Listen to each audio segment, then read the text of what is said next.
Kalanlarla. Yok. O gün o cepheye gidende kaç kişi var idi? Çoktu. Hamı çoktu. Çok.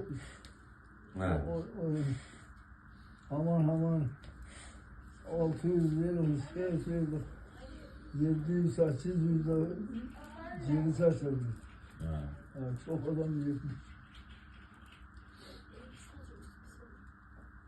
Ben öyle herhalde derim onları zorla komutanlık, hainlikle yaparlar.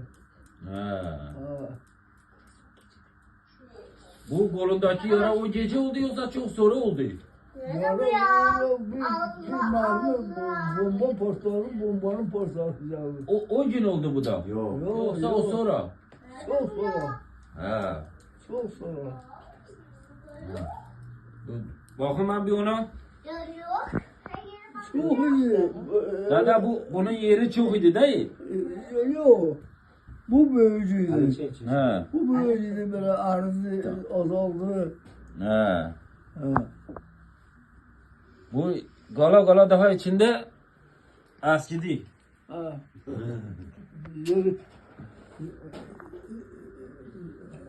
75 senedir senden kalır bu. 75 sene umarım kolumda olur. He ya.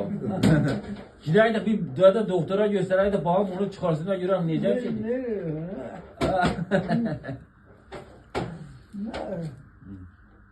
Ona dedi git oraya göster devlet sana para versin. Zaten parasını veriyor. Annem söylüyordu git oraya göster dedi sana para O versin. kadar daha yokluk ceket de yok. Dedeme göre de her şey iyi. Ona biraz daha şey geliyor.